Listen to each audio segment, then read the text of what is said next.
Please welcome REO Speedwagon with these wonderful REO songs for you, my REO friends around the world.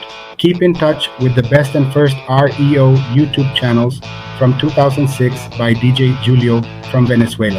REO Speedwagon's biggest fan outside of USA, please follow me on my social networks. Thank you for all your support all these years watching Ovagon Veloz, 20 years old on YouTube.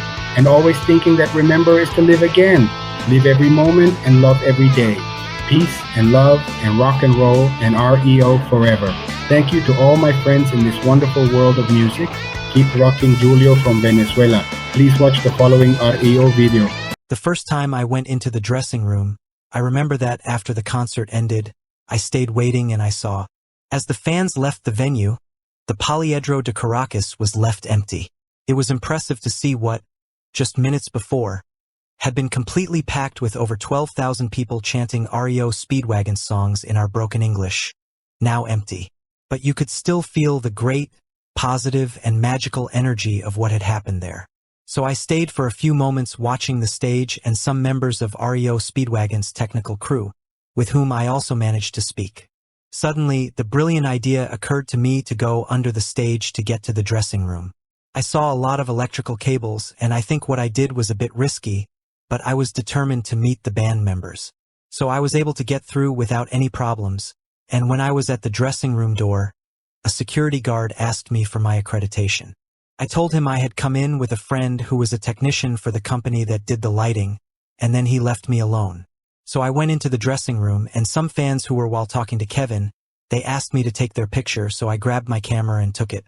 But at that exact moment, Kevin was ready to leave and started walking. I followed him, took out my concert ticket, and asked him for an autograph. But just as he started to sign it, they asked him to get into the limo, so he gave me a half-signed autograph instead. I think Kevin was starting to spell the K in his name. I remember he was wearing blue jeans and a striped t-shirt, and he was eating something that I think was peanuts or some similar snack. Since the limo hadn't left yet, I remember tapping on the window several times and waving to him, to which he responded with a wave. I remember that before going into the dressing room, I had seen the limo, which was black and dirty, in the trunk. So, with my finger, I wrote my name Julio on it. How is it possible that the organizers didn't notice that the limo was dirty? This time I couldn't talk much with Kevin. Just greet him and welcome him to Venezuela. Neil and Brian did manage to sign autographs for me, which I still have, including Kevin's, which is half-signed. I can tell you that the first time they came by bus. The second time I saw them, they left in a black limousine, and the third time I saw them leave in a Wagoneer van, which was when I entered the dressing room for the second time, and finally when I left the dressing room that I saw them. In the van, which had its doors open, still waiting for some members of REO Speedwagon, I yelled to Kevin that he was already in the van because minutes before he had said goodbye to me and was leaving with his wife.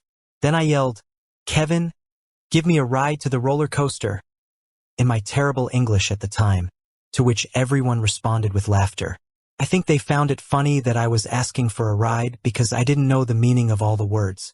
Remember that I took a communicative English course, not a grammatical one, which meant that it made it easier for me to communicate basic things that I could say about my feelings for REO Speedwagon. Many years later, I understood why they were laughing. Ha ha ha. Well, I have my best REO friend named Terry Lackney who always tells me that I'm the funniest person he's ever met, and it might be true because I made the REO guys laugh. And those REO laughs were the last thing I enjoyed from REO Speedwagon in Venezuela, and I still remember it as clearly as if it happened yesterday. Well, this was please like, comment, and share so I can tell you more stories about the best rock, hard rock, and roll band of all time. It's just that some people in Latin America only know REO Speedwagon's power ballads and are unaware that they have an impressive musical catalog with songs from many rock genres, such as hard rock and roll, country rock, rap rock, pop rock, and much more. Well, was my REO story the first time I entered the REO Speedwagon's dressing room.